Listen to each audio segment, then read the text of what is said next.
After returning from a week-long international trip, I was pleasantly surprised when my mother-in-law Linda called me with an air of victory. She mentioned something about a $30,000 windfall we had apparently saved. Confused, I tried to recall any recent instance where I had amassed such a sum. As a freelance jewelry designer, I maintain a savings account for unexpected expenses, but I certainly don't keep large amounts of cash around. My bank card was securely with me, and normally, no one else has access to withdraw such a substantial amount from my account. He gave it to me, so I took it from the sideboard drawer, Linda declared over the phone, leaving me bewildered. Before I could understand more, she quickly thanked me and hinted at counting on me for future financial help before hanging up. I was left puzzled about the missing $30,000 until Kevin, my husband, returned home and cleared up the confusion. It was a misunderstanding. However, a month later, Linda bombarded me with numerous calls. I chose to ignore them initially, but the constant ringing eventually compelled me to answer. Over 60 missed calls displayed on my phone screen was disconcerting. As I picked up, Linda's shrill voice filled the room, accusing me of ignoring her. Her tone suggested she felt wronged, but to me, it was merely the consequences of her assumptions. My life as Mary, a 35-year-old busy freelance jewelry designer wanting children but overwhelmed by work, is shared with my equally busy husband Kevin. He originally had a corporate job but now assists me in managing my growing design business. Early in our marriage, my designing gigs were sparse, and we largely depended on Kevin's steady income. Now, as my business flourishes, our roles and responsibilities have evolved, but so have our challenges, like dealing with unexpected family misunderstandings about money. As I neared the age of 33, my career as a jewelry designer had begun to flourish, necessitating better organization of my increasingly hectic schedule. Sensing the growing demands of my business, Kevin, who was well placed in his company and on track for promotion, made a bold decision. He resigned from his job to partner with me, applying his skills in management to our joint venture. Together, we secured contracts with prestigious international brands, enhancing both our professional and personal lives. However, managing success came with its unique set of challenges, particularly involving Kevin's mother, Linda. Living alone in the family home, she perceived our lives through a lens of luxury and often approached us with financial requests. "You always seem to be living so lavishly. I'm jealous," she would comment. As part of my role, attending product launches and dinners with executives was routine, yet Linda saw these obligations as mere leisure. Her requests grew more personal over time. "I'm going to throw a party for my friends soon. Can you give me some money for it?" she asked on one occasion. Although it might appear that we could easily afford such expenses, maintaining our business image was costly and filled with obligations that we couldn't ignore. We weren't living in luxury. These were necessary aspects of our work. Despite my repeated refusals, Kevin, being her son, would occasionally acquiesce to demands, reasoning that a little financial help was a small price for peace. "If giving her a little money keeps her quiet, then it's worth it," he argued, finding it simpler to appease her than to have her work disrupted. Yet Linda's demands only escalated. Recently, she expressed a desire for a new dress for an upcoming gathering. Just the other day, Linda came over and pestered Kevin. "Wouldn't a two-piece suit work? We've been asked to buy clothes before," she said. There might be cheaper options, but what Linda wants is certainly not cheap. I explained to her that her rebuttal was that it was a fancy party, and she couldn't be the only one dressed in old clothes. Furthermore, she insisted on a matching bag, leaving us exasperated. To manage her frequent requests, Kevin had previously set up a credit card in Linda's name, instructing her to use it for her expenses. Initially, she overspent significantly and was cautioned by Kevin. Although he asked her to inform us before making significant purchases, she continued her extravagant spending. This pattern of financial demands has left both Kevin and me at our wits' end, trying to balance the delicate act of supporting family while maintaining the integrity and sustainability of our business. I discovered an exquisite ring and couldn't resist purchasing it, though I regret not informing you beforehand. Unfortunately, the bill was exorbitant. If spending is going to be this unrestrained, perhaps it's best to return the card. We simply cannot cover these costs. The credit card was in Linda's name, but Kevin was the one managing and paying the bills. Linda seemed to misunderstand the purpose of the credit card, treating it as if it were an unlimited resource. She didn't grasp that every purchase made would eventually need to be paid for, and since the money wasn't coming directly from her own pocket, she continued to use it freely. Recognizing the need to curb her spending, Kevin decided to set a spending limit on her card. This led to Linda storming into our home one day, frustrated and complaining. "What the heck? I couldn't pay for my shopping the other day," Linda complained. "Why?" We explained that your excessive spending was straining our finances, which necessitated lowering your monthly limit. Kevin replied, trying to maintain some peace. "It's still enough, right? But you two are still dressing up and going to fancy places. How is what I'm doing any different?" Linda protested, viewing our activities as purely recreational. "That's part of our job, Linda. If that's a job, then what I'm doing isn't any different," I explained. "It's unfair that only you two get to have all the fun," she argued.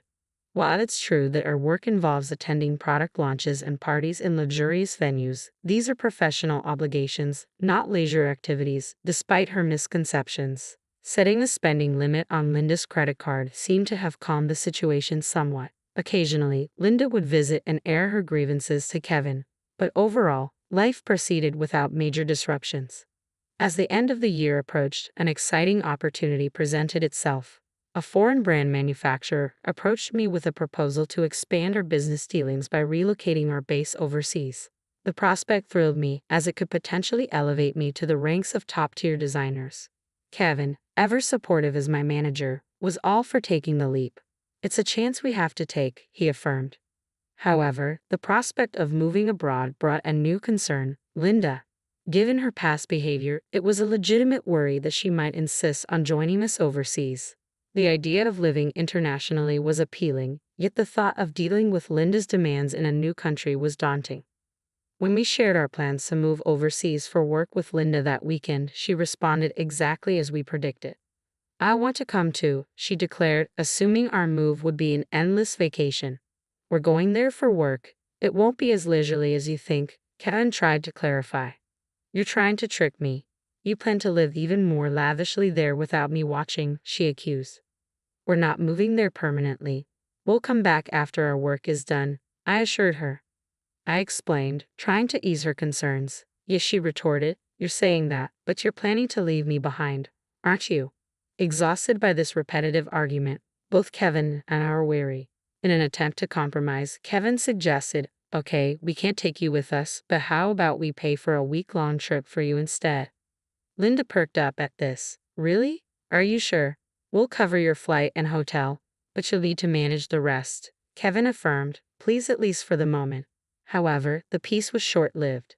A few days later, while Kevin was preoccupied with the overseas move arrangements, Linda dropped by unexpectedly. "Hey, Mary," Kevin said, "but I want to shop over there too. Can you give me some money?" she asked. "What about the card that Kevin gave you?" I inquired, knowing she had a designated credit card for such expenses. Linda's face fell. "That's the thing. Kevin finally took it away from me the other day," she admitted. It appeared she had been reprimanded for overspending, and anticipating the challenges of managing finances with different currency rates overseas, Kevin had confiscated the card.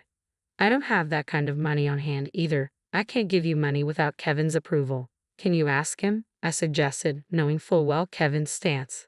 "It's no use asking him. That's why I'm asking you," she pressed, raising her voice in frustration. Despite this, Linda did end up going on a 10-day trip abroad, which I assumed Kevin managed to fund somehow. Upon her return, she called me, brimming with excitement. "I'm back, and it was so fun." She excitedly shared tales of her sightseeing and dining adventures. "Though I hadn't asked, and I overbought souvenirs. I could have fit them in my suitcase if I had them shipped here. Can't wait for them to arrive," she exclaimed. "That's nice," I replied, trying to keep my tone neutral despite feeling a bit overwhelmed. "Thanks to the money you saved up, I had a blast," she exclaimed. "Saved up money? What are you talking about?" I responded, puzzled and a bit alarmed, having no recollection of setting aside money for her splurge. "I found it in your house's sideboard drawer," Linda said, claiming she took $30,000. I was stunned. Why would such a large amount of cash be stashed away at home, especially not in a drawer where anyone could find it? Confused, I confronted her. "I'm not sure what money you're talking about, but taking it from our house without permission is theft, even if you're family. Do you understand that?" I asked. Linda's response was unsettlingly casual. "That's why I'm telling you now. I used it. Consider it a post factum report," she declared unapologetically. I have no idea about this money, but if you took it and used it without telling anyone, that's a crime. And if it was something Kevin had set aside for an important transaction, it's even more serious, I explained, trying to make sense of the situation. Despite this, there hadn't been any noticeable disruptions in our business finances during her trip. You two live so extravagantly, so why can't I have a little of that? Think of it as doing a favor for your parent. It's not a big deal, right?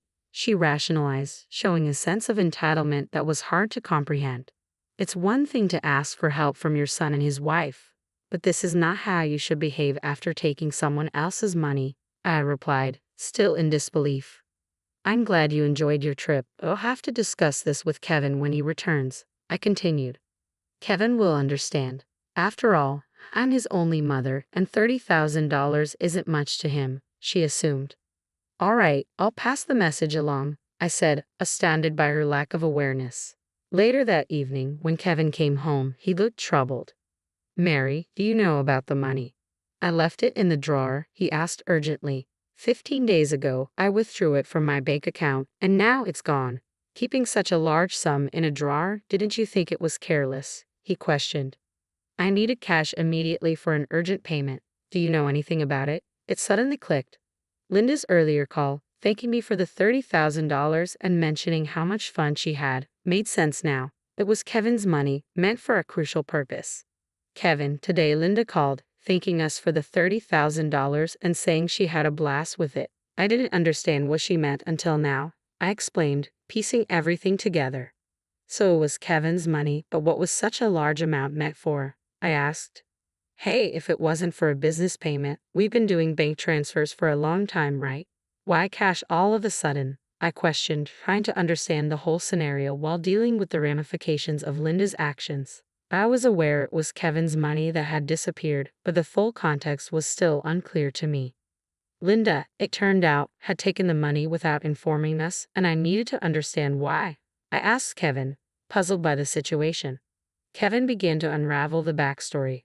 After he had reduced the credit limit on Linda's card, she started secretly borrowing money from various sources, including consumer finance cards and credit cards she had opened without our knowledge. When Kevin discovered her growing debt, he took away all her cards and withdrew cash to settle her debts directly, aiming to bypass the banking system to keep our business accounts clean and maintain trust with our partners. This was also partly a farewell gesture as we're moving abroad and won't be around to manage such issues for her, Kevin explained. I plan to handle her debts discreetly to prevent our financial records from getting complicated. A month had passed since then, and as I was busy packing for our move, Linda's frequent calls became hard to ignore. When I finally took her call, her voice was tinged with desperation. Why aren't you answering my calls? I've called so many times, she said, almost in tears. I'm sorry, Linda. I've been caught up with the move. What's going on? I asked, trying to remain calm and give her a chance to explain her side. It's not just one thing, it's everything. They're asking for payments almost every day. It's too much, Linda confessed, her voice cracking under the strain. Have you tried contacting Kevin about this? I inquired, hoping she had sought his help first. He seems to be blocking my calls. I can't get through to him at all, Mary. You're my only hope now. Please help me, she pleaded. I realized then just how complex the situation had become. Linda's financial recklessness had led her into a labyrinth of debt, and now, isolated from Kevin's assistance, she was turning to me as her last resort. As we prepared to start anew in a foreign country, the challenges of dealing with Linda's financial chaos loomed large, demanding immediate attention before we could fully focus on our new beginnings. I was taken aback by Kevin's drastic approach toward his own mother. If he had used the prepared funds to directly settle Linda's debts, this distressing situation might have been avoided. Instead, Linda was now overwhelmed with collection letters and relentless calls from finance companies and consumer lenders. It was a scene reminiscent of something from a dramatic film, one I had never expected to witness in real life. I'll talk to Kevin, but I can't guarantee what he'll do. A son should help his mother in trouble, right? Please ask him for me, Linda pleaded at the end of our conversation. However, with our impending business expansion and our financial resources already stretched thin, we couldn't afford to further assist Linda, especially given that she had misused the money meant to settle her debts. When I relayed the details of the call to Kevin upon his return home, he responded with a mixture of fatigue and resignation.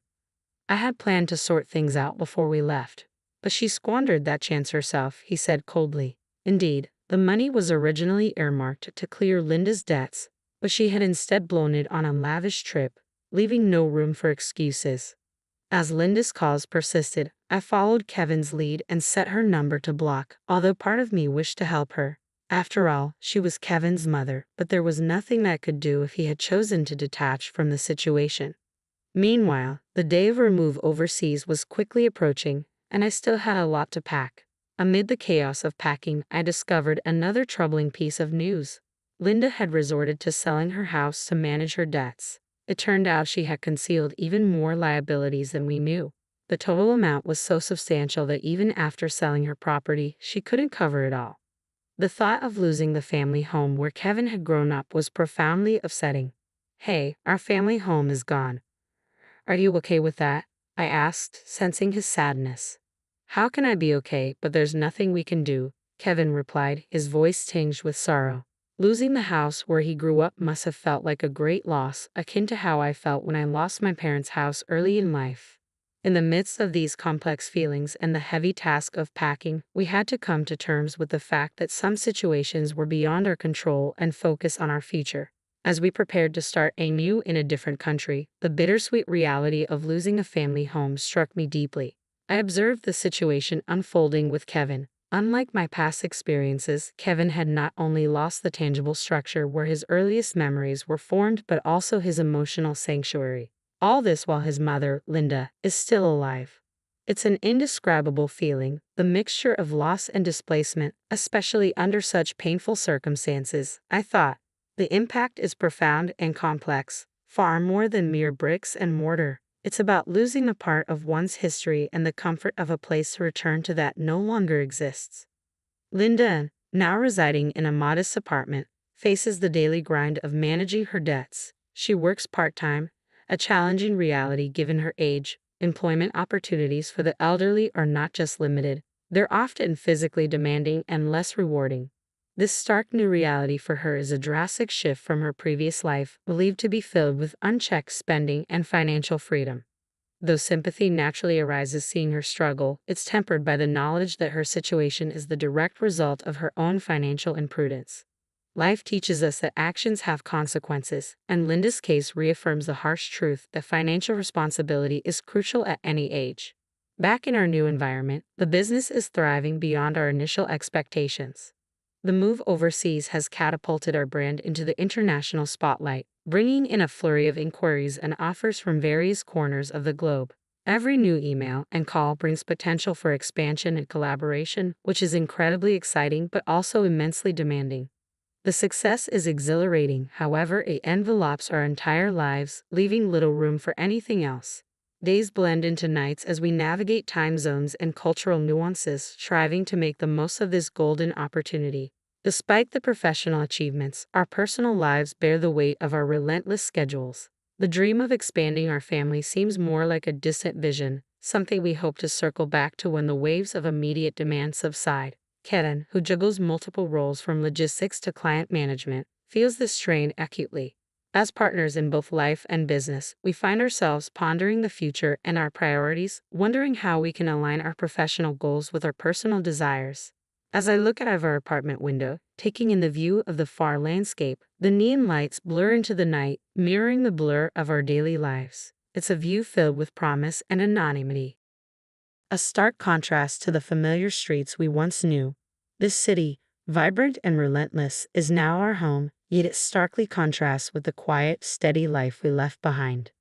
The complexity of our new life is exciting but also daunting, filled with endless tasks and decisions that challenge us at every turn. Navigating this new chapter, I often find myself reflecting on Linda's situation and the broader implications of our familial and financial decisions. It's a continuous learning curve, understanding how deeply intertwined our choices are with the fabric of our lives. Each decision, each sacrifice, and each success shapes not just our immediate circumstances but also the legacy we leave behind.